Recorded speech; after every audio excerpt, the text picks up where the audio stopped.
Hello friends, मैं प्रवीण कुमार आप सबको स्वागत करता हूं अपने YouTube channel Praveen sir study point में। तो आइए दोस्तों, हम लोग पाचन तंत्र के विभिन्न अंग के बारे में पढ़ रहे थे, जिसमें हम लोग 2 वीडियो ऑलरेडी देख चुके हैं और इस वीडियो में हम लोग पाचन तंत्र के कुछ और प्रमुख अंग को देखेंगे। अगर आप पहले वीडियो को नहीं देखे हैं तो उस वीडियो का लिंक इस वीडियो के डिस्क्रिप्शन में डाल दूंगा, आप वहां से जाकर देख लीजिए। तो चलिए शुरुआत करते हैं। देखिए, जब हम भोजन करते हैं तो भोजन मुख के बाद ग्रसनी में जाता है। भोजन मुख के बाद कहाँ जाता है? ग्रसनी में। और ग्रसनी जो होता है वो आगे चलकर 2 पार्ट में बढ़ जाता है। जो पहला पार्ट होता है ये होता है ग्रास नली और दूसरा होता है श्वास नली। ग्रास नली जो होता है वो निगल द्वार के द्वारा खुलता है। निगल द्वार के द्वारा ये ग्रास नली में जाता है और जो श्वास नली होता है ये कंठ द्वार के द्वारा खुलता है। अब जब हम भोजन करते हैं तो भोजन निगल द्वार के रास्ते जो होता है ग्रास नली में जाता है। और जो हम सांस लेते हैं वो जब हम सांस लेते हैं तो हमारा जो सांस हवा जो होता है वो कंठ द्वार के आगे ये कहाँ खुलता है? श्वास नली में खुलता है। तो आइए इसको थोड़ा सा और हम अच्छा से समझने का प्रयास करते हैं। जब हम भोजन को करते हैं तो भोजन ग्रसनी होते हुए ग्रास नली में चला जाता है। कंठ द्वार के आगे एपिग्लॉटिस होता है।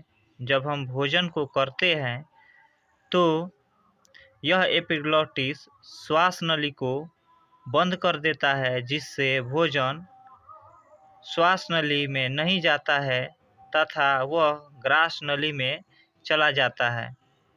लेकिन कभी एपिग्लॉटिस ठीक समय पर कार्य नहीं करता है तो भोजन श्वास नली में चला जाता है, जिससे भोजन सरक जाता है तथा हम लोग खांसने लगते हैं।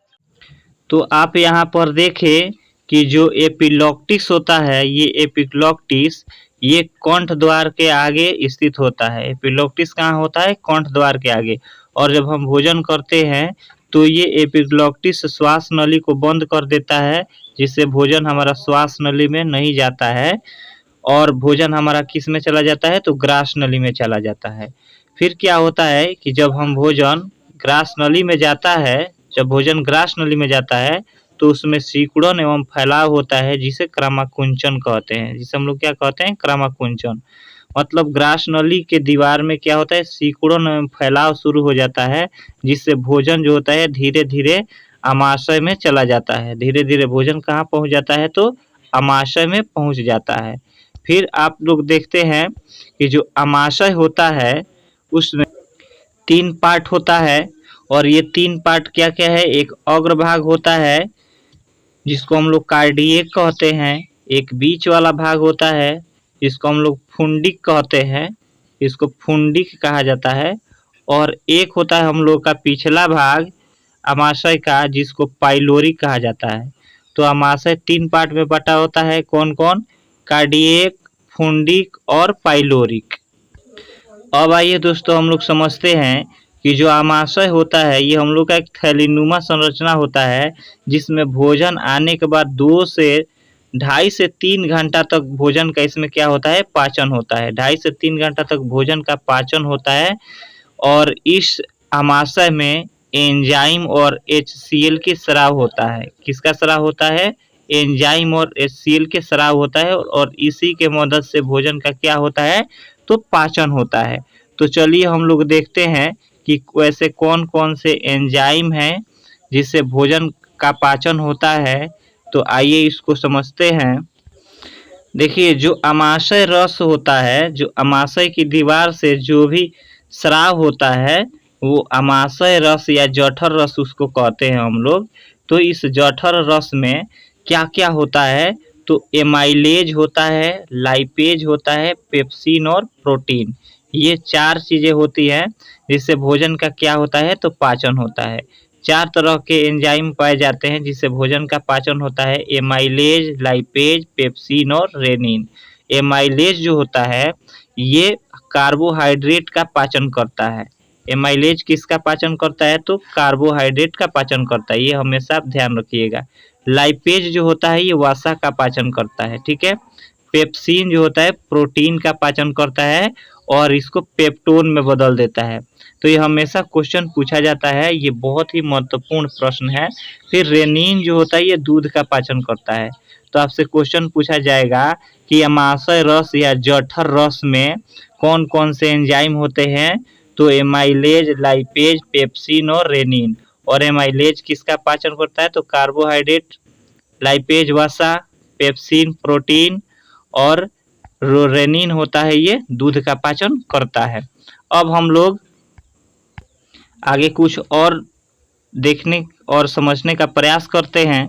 तो आइए दोस्तों, अब हम लोग देखते हैं कि जो हमारे अमाशय होता है इसमें HCl अम्ल का स्राव होता है। कौन से अम्ल का स्राव होता है, HCl, जिसको हम लोग हाइड्रोक्लोरिक अम्ल भी कहते हैं, हाइड्रोक्लोरिक अम्ल कहा जाता है। ठीक है दोस्तों, इसको कौन सा अम्ल कहा जाता है, तो हाइड्रोक्लोरिक अम्ल। तो हाइड्रोक्लोरिक अम्ल का क्या काम है, तो यह भोजन का पाचन एवं जीवाणु विषाणु को मारने का काम करता है। किसका काम करता है, भोजन का पाचन जीवाणु विषाणु को मारने का काम करता है। अमाशय की दीवार में पेप्टिक अल्सर नामक घाव होता है। कौन सा घाव होता है, पेप्टिक अल्सर घाव होता है। जब कोई आदमी भूखे रहता है और हाइड्रोक्लोरिक अम्ल का स्राव होता है तो उस अम्ल के चलते ही क्या होता है कि जो दीवार होता है अमाशय के, उसके ऊपर जो श्लेष्मा का परत होता है वो हट जाता है और वहां पर घाव हो जाता है। ठीक है दोस्तों, अब चलते हम लोग देखते हैं कि अमाशय में जो भोजन होता है उसको काइम के रूप में बदल जाता है, या लेइक है जिसको हम काइम के रूप में बदल जाता है, और ये पाइलोरिक छिद्र के द्वारा कहाँ पहुंच जाता है, तो छोटी आंत में चला जाता है। ठीक है, अमाशय से भोजन कहाँ पहुंचता है, तो छोटी आंत में पहुंचता है।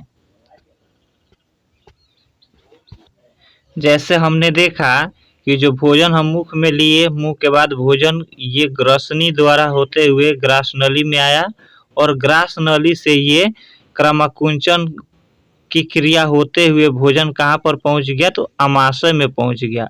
अब भोजन का अमाशय में 2.5 से 3 घंटा तक पाचन होगा और फिर यहाँ से जो भोजन है वो छोटी आंत में प्रवेश करेगा। कहाँ पर आएगा दोस्तों, तो छोटी आंत में। तो अब चलिए हम लोग छोटी आंत को समझने का प्रयास करते हैं। तो चलिए शुरुआत करते हैं कि छोटी आंत स्मॉल इंटेस्टाइन क्या होता है। तो देखिए दोस्तों, जो छोटी आंत होता है ये हम लोग का आहार नाल का सबसे लंबा भाग होता है। यह आहार नाल का सबसे लंबा भाग होता है और पाचन की जो क्रिया होती है वो यहीं पर पूर्ण हो जाती है। ठीक है दोस्तों, अब इसकी लंबाई को देख ले तो इसकी लंबाई 6 मीटर होता है और इसका चौड़ाई 2.5 सेंटीमीटर होता है।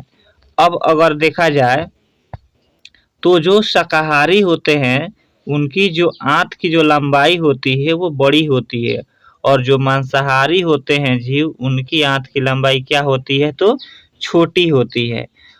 अब हम लोग देखते हैं कि छोटी आंत जो होता है वो 3 पार्ट में बटा होता है। छोटी आंत कितने भाग होता है, तो 3 भाग, ग्रहणी, जेजुनम, इलियम। ठीक है दोस्तों, तो छोटी आंत का कितना पार्ट, 3 पार्ट हुआ।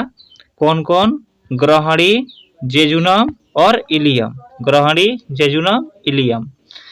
ग्रहणी यह छोटी आंत का ऊपरी भाग होता है जो अंग्रेजी के सी या जे के आकार का होता है। ठीक है दोस्तों, जैसे हम आपको दिखाए कि ये अमाशय था और अमाशय से जो इस टाइप से निकला हुआ जो आकृति था ये सी आकार का, यही हम लोग का क्या है, तो ग्रहणी है। और जब ग्रहणी में भोजन जाता है तो यहीं पर भोजन का पूर्ण रूप से पाचन हो जाता है। भोजन का अंतिम पाचन कहाँ पर पूर्ण हो जाता है, तो ग्रहणी में पूर्ण हो जाता है। ठीक है, अब ग्रहणी में भी कुछ एंजाइम्स का स्राव होता है। तो वो कौन कौन से एंजाइम है जो छोटी आंत के ग्रहणी में स्राव होता है, तो एमाइलेज है, लाइपेज है और पेप्सिन है। हम आपको बताए थे एमाइलेज जो होता है वो कार्बोहाइड्रेट का पाचन करता है, लाइपेज वसा का पाचन करता है और पेप्सिन जो होता है वो प्रोटीन का पाचन करता है। इसमें केवल एक रेनिन नहीं होता है। कौन नहीं होता है, तो रेनिन जो दूध का पाचन करता है ये इसमें नहीं होता है। इसमें एमाइलेज, लाइपेज और पेप्सिन होता है। तो हमने देखा कि छोटी आंत में 3 पार्ट ग्रहणी, जेजुनम और इलियम, इसमें हम लोग ग्रहणी को समझे हैं और इस अगले वीडियो में हम लोग मिलते हैं और इसके आगे वाले पार्ट को समझने का प्रयास करते हैं। देखिए दोस्तों, वीडियो बनाने में बहुत मेहनत लगता है, तो अगर आपको हमारा वीडियो पसंद होता है तो आप वीडियो को ज़रूर लाइक कीजिए और अपने दोस्तों के साथ शेयर कीजिए, ठीक है। और चैनल को सब्सक्राइब भी कर लीजिए ताकि हम कोई भी वीडियो डालें तो उसका नोटिफिकेशन सबसे पहले आपके पास पहुंचे। तो चलिए मिलते हैं हम लोग नेक्स्ट वीडियो में, इसके आगे वाले पार्ट को समझने का प्रयास करते हैं। Thank you.